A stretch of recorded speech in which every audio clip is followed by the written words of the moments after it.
tout le monde va bien? C'est encore moi, Paula de Marvel Planet. Aujourd'hui, je vais vous parler de la série Black Bolt, écrite par Saladin Ahmed et avec Christian Ward comme artiste principal. C'est sorti chez Panini Comics en Marvel Deluxe sous le nom de Flèche Noire, le roi emprisonné, et ça coûte 32€. Par avant, je m'excuse car cette review va être un peu plus longue que d'habitude parce que j'ai beaucoup de belles choses à dire sur ce comics. On va commencer par dire que cette série a gagné l'Eisner Award de la meilleure nouvelle série en 2018. Un Eisner Award, c'est quoi? Eh bien, c'est l'équivalent des Oscars pour les comics. Il y a peu, avec Aurélien, que vous connaissez très certainement de chez Panini Comics, on parlait justement de Paper Girl et des Eisner Awards. Et qu'est-ce qu'il faut faire pour en gagner un? Eh bien, il faut casser les codes, et surtout dans la catégorie nouvelle série ou série limitée. Alors, pourquoi on en parlait? Parce que pour la blague, j'ai créé un comics. Bon, le pourcentage de chance que ça sorte un jour est proche de 1%, mais c'est pas grave, je le fais pour moi et ça m'amuse. Donc, en plaisantant avec Aurélien, je lui dis, si un jour mon comics sort, eh ben il va gagner un Eisner, c'est moi qui te le dis. Mais comment on gagne un Eisner? Aurélien me répond très facilement, regarde Flèche Noire, ça vient de sortir et il en a gagné un. Je vais être honnête, ma passion pour les Inhumains est assez faible. J'avais bien aimé la série tie-in liée à Secret Wars Inhumains où Black Bolt dirigeait un bar clandestin, mais ça s'arrêtait un peu là. Alors oui, ce gros bandeau rouge Eisner Award 2018 de la meilleure série m'a fait de l'effet. Je crois que j'avais jamais rien lu avec Ward comme artiste, et pour Ahmed en fait c'est assez simple parce que c'est son premier comics. Avant ça, il était surtout connu pour ses nouvelles et sa poésie, donc inconnu au bataillon pour moi. Me voici donc avec ce comics entre les mains. Le premier arc, qui regroupe les 6 premières issues, est tout simplement génial, et le mot est faible, mais je vais m'arrêter là dans les adjectifs qualificatifs. Pour moi, Black Bolt, c'était un peu un roi prétentieux avec zéro empathie, un gros melon, un peu comme Namor. Vous me direz, c'est normal, c'est comme ça qu'il a été écrit, et c'est comme ça qu'il est représenté depuis le début. Là, il se retrouve en vraie position de faiblesse, à savoir, il est dans une prison entouré de criminels, sauf que aucun moyen de s'en sortir. Son arrogance ne va pas l'aider, et il n'a pas d'autre choix que de descendre de son piédestal et de s'associer entre autres avec Carl Krill, plus connu sous le nom de Absorbing Man. Black Bolt est donc bien seul dans cette prison, sans sa famille, sans son pouvoir, et finalement, c'est pas son mutisme qui l'a isolé des gens, mais c'est lui tout seul, comme un grand qui l'a fait. Bon, évidemment, vous allez me dire, il y a un peu son taré de père qui y est pour quelque chose, mais le vrai responsable de tout ça, c'est Black Bolt. Et comme il n'a pas d'autre choix que de s'allier avec les gens, il décide d'être plus avenant. Alors en même temps qu'il explore la prison pour essayer de s'en échapper, il fait aussi une introspection sur lui-même, et c'est cette partie-là qui est vraiment géniale. Le génie de Ahmed et de Ward, c'est que tout cela se fait avec beaucoup de mouvements, et la narration avance à toute vitesse, car Black Bolt et sa joyeuse compagnie ont peu de temps pour s'échapper de la prison. Donc en même temps que Black Bolt avance sur lui et fait son introspection, il est en mouvement physique pour en sortir. Et c'est très très malin et c'est en même temps très compliqué de réussir à faire ces deux choses en même temps. Ward fait tout, du dessin à la couleur, c'est vraiment sublime. Il y a une unité de couleur et ça envoie des paillettes. D'ailleurs, Ward se considère lui-même plutôt comme un peintre et un plasticien, à savoir il pense d'abord aux couleurs plutôt que de penser au mouvement et à la construction des pages. Il cherche aussi à sortir du 6 panels par page qui est un peu classique, sans pour autant forcer les choses, et il aime mettre des panels de respiration dans les actions. Et c'est des toutes petites choses, mais on s'en rend pas forcément compte, mais une fois qu'on l'a vu, on se dit que, ah oui, sans ça, on ne lirait pas Black Bolt de la même manière. Dans l'ensemble, j'ai quand même envie de dire que Black Bolt n'est pas un comics Marvel et qu'on est plutôt dans quelque chose qui tire vers l'indé, un peu comme la série Hawkeye de Matt Fraction et David Aja.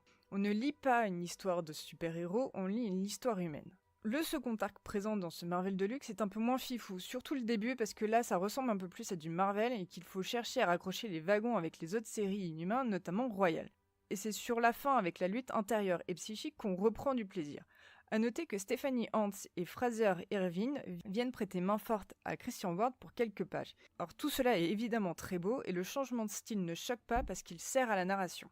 Vraiment, je ne peux que vous encourager à aller acheter Flèche Noire, le roi emprisonné, car des comics Marvel avec une saveur si particulière, on n'en a pas tous les jours. Je ne vais pas dire que le reste des comics Marvel sont très nuls, mais celui-là, il est vraiment, vraiment très particulier.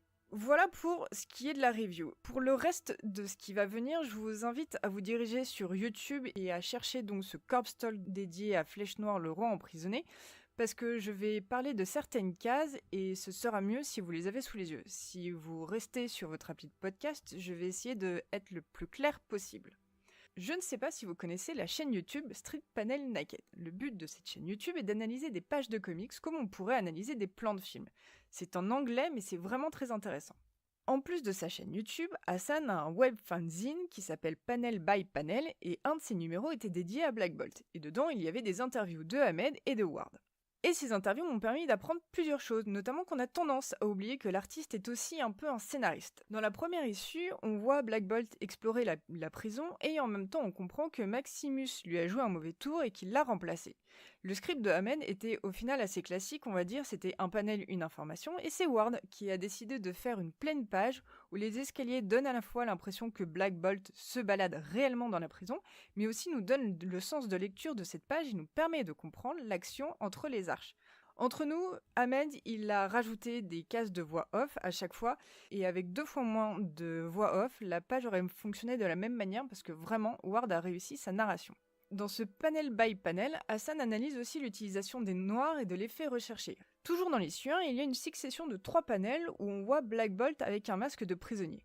Et au final, ces 3 panels pourraient former un seul et grand panel. Puis tout ça est accompagné d'un panel complètement noir. Alors pourquoi ce découpage ? En fait, c'est pour montrer la longue descente vers la résignation qu'a Black Bolt. Parce qu'il n'a aucun moyen de sortir de cette prison alors qu'il est quand même considéré comme un roi, comme un héros et pas du tout comme un criminel. A noter aussi que les panels dédiés à Black Bolt se réduisent parce que c'est pour illustrer le désespoir qui disparaît avant d'être envahi par un noir complet. Si Ward avait fait juste une case entière avec Black Bolt et on n'aurait pas eu en fait ce dégradé, et on aurait une coupure trop nette avec du noir et on aurait une mauvaise projection pour le lecteur ou pour la lectrice et donc on aurait moins eu ce sentiment de le noir nous envahit comme il envahit Black Bolt. Cette même technique était aussi utilisée quelques issues plus loin, donc dans la 4 ou la 5, quand Creed se retrouve seul, enchaîné, et qu'il est en très mauvaise posture. Personnellement, j'ai un petit fait pour la construction visuelle imaginée par Ward pour montrer que Black Bolt se promène dans la prison et qu'il doit être très discret, et ça c'est dans l'issue 3. Cette construction en losange qui implique donc d'avoir des cases qui se réduisent et des cases pointues m'inspire que Black Bolt a besoin d'être silencieux et discret pour ne pas se faire repérer, et c'est exactement ce que dit Ahmed dans les cases de voix off. C'est tous ces petits détails en fait qui font que Ward est un excellent scénariste, en tout cas visuel.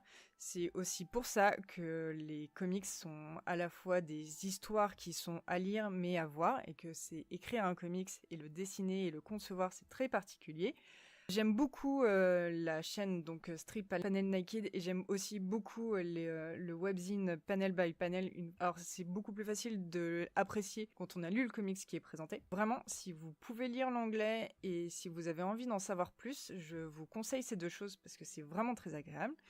Et j'espère que toutes ces explications vous auront donné encore plus envie d'acheter Flèche Noire, le roi emprisonné qui est disponible chez Panini Comics. C'est tout pour moi, j'espère que cette review vous a plu. Si c'est le cas, vous savez ce qu'il vous reste à faire, et si vous voulez me donner des recommandations de choses à lire, les commentaires sont ouverts. Salut tout le monde!